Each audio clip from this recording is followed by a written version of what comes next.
Hi, my name is Sarah O'Brien. I own the Little Tart Bake Shop. We have 3 cafes in Southeast Atlanta, in Grant Park, Inman Park at the Car Street Market, and in Summerhill. And I have a soft serve ice cream shop, Big Softy, which is also in Summerhill. Hi, my name is Ahmed Al-Zoukani. I am the General Manager of Refuge Coffee. Hi, I'm Julia. I'm the field trip captain for Creative Mornings Atlanta.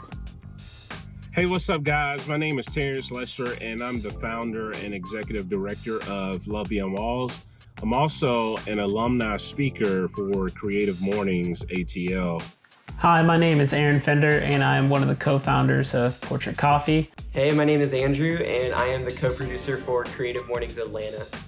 Hi, my name is Amina Brown, and I am one of the co-hosts for Creative Mornings, and I'm answering a few questions about what does life look like for me now in quarantine and during what is a really hard time of the pandemic.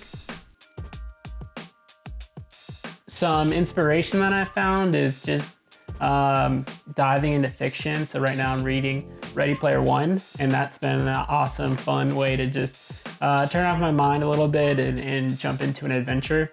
And then gardening's been really fun too. It's a good way to catch some vitamin D and get some natural sunlight. And just have an opportunity to cultivate. And that's been super fun. And I even built a garden bed the other day. So just trying to pick up new skills and crafts, and just whether it's fortunate or unfortunately, I always need to figure out a way to be productive, but also find rest in that. There's 3 ways that I'm getting inspired. First is through the Creative Mornings community, the chance to tune into chapters, talks all across the world, the opportunity to attend field trips hosted by other communities, and the chance to gather us here in Atlanta virtually for field trips, and the opportunity to teach field trips to others. So I've attended everything from what is SEO to teaching about a passion of mine. How do you launch a side project? Second, I've been teaming up with my friend Lindsay to host a series of events called Camp Corona, where we bring together authors, we host yoga sessions, cooking classes, we discuss podcasts. It's been a great way to reconnect with many Creative Mornings friends and also meet new friends who've joined us for these online experiences.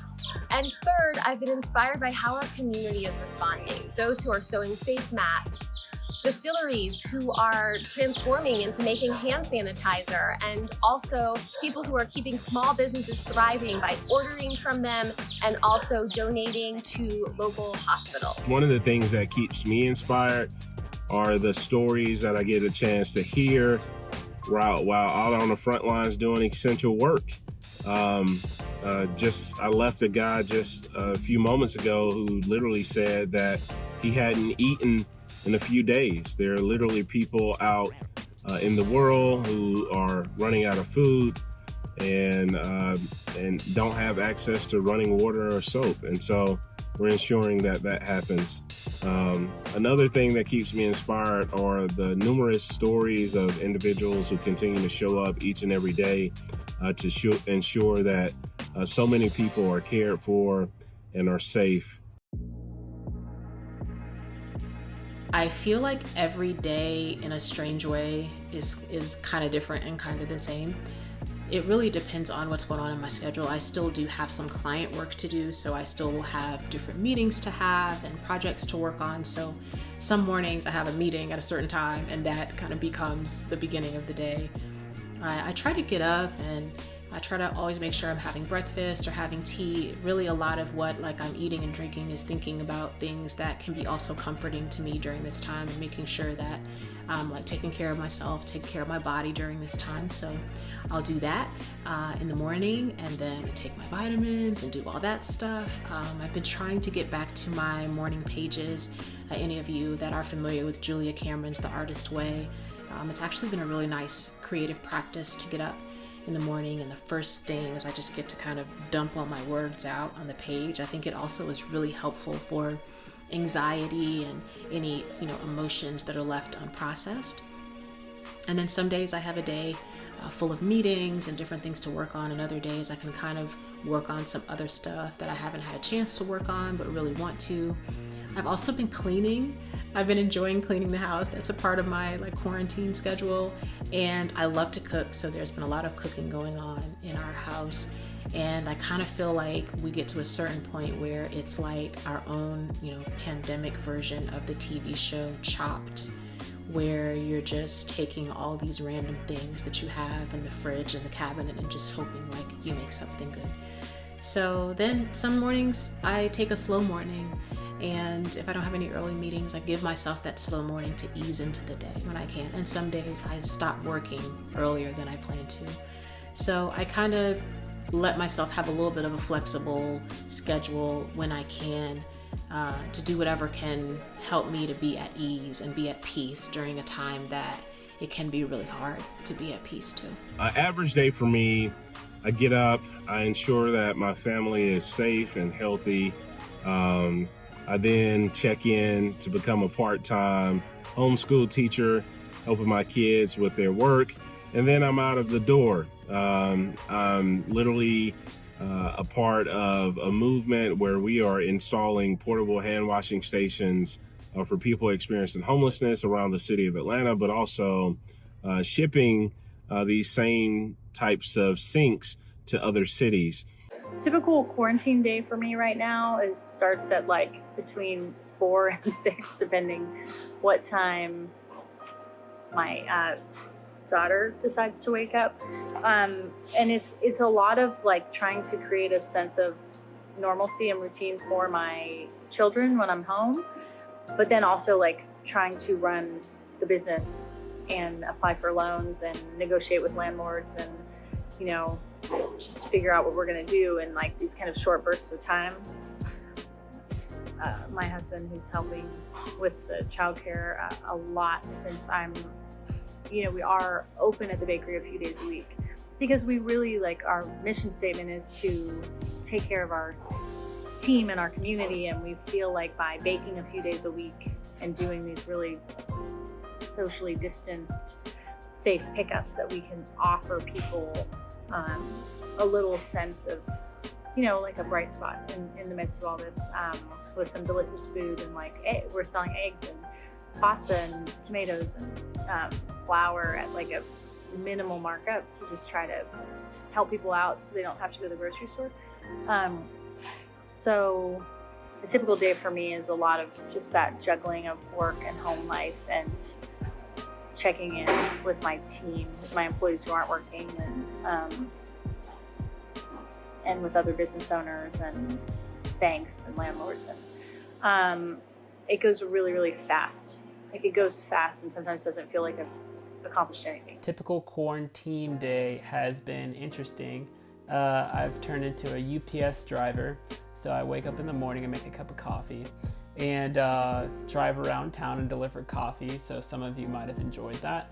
Then I come home and it's been a crash course of learning e-commerce and whatever SEO means. And that's been a challenge and it's been fun.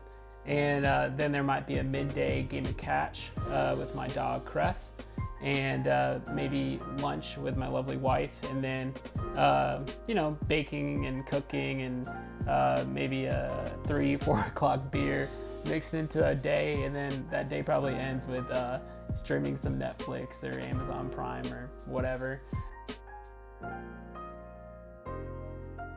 I had a trip planned at the end of May for my birthday.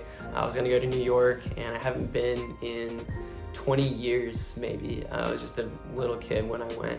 And so I was really looking forward to it. It looks like I'm not gonna be able to go now. So once this is all over, my plan is to go to New York. The first place I'm going when this is all over is Big Softy in Summerhill. If you haven't been, they by far have the best soft serve ice cream in Atlanta, and the best toppings too. So I will get the double cone vanilla with oat streusel toppings and the chocolate drizzle. It's a hard shell. That'll be my exact order the day this is all over. So the first place I'm taking my family as soon as this is over is somewhere on a road trip. We're just gonna hop in the car and roam freely. All right. I would love to go and visit the Buns Market This place is so close to my heart. I would love to go and see people being there and just see how they get together after that situation. Actually, the new situation affected me a little bit with just changing the routine and figuring out what's next, what we want to do, and how we want to deal with the new situation. It's stressed me out more than affected me. One of the hardest things about being in the pandemic for me has been, I guess, loss of work. I am a performing artist, so a lot of my work is event-based. So once the pandemic started to come into full swing, that meant a lot of loss of work for me, which was a stressful thing. I haven't had this many events canceled ever in my career. So that's something that I know I'm navigating, and a lot of my other artist friends are navigating as well. What does it mean to be a performing artist during the time of the pandemic, and how can we still take the talents and gifts that we have and use them even maybe in a non-traditional way, in a different way than we're used to? The hardest part of this pandemic for me has been business-wise, that I had to lay off most of my team and close basically all of my cafes. And we came off of a really incredible period of growth and expansion this past year, and we're in a really good place to start, for me, focusing on running this business better and better, and had some really exciting goals and plans for this year. And I also spent all of our savings on these renovations, and then this happened, and now we're basically closed except for pre-orders at our Grant Park store. So business-wise, it's just overnight went from us being in a great place to being in a fight for survival. And then on the home front, my husband's also in the restaurant industry, and his restaurant is closed, and we also have no childcare for our two kids, our 4-year-old and our infant. And so it's just been a balancing act to try to work and keep the businesses afloat and take care of the kids. And there's not much help on the way.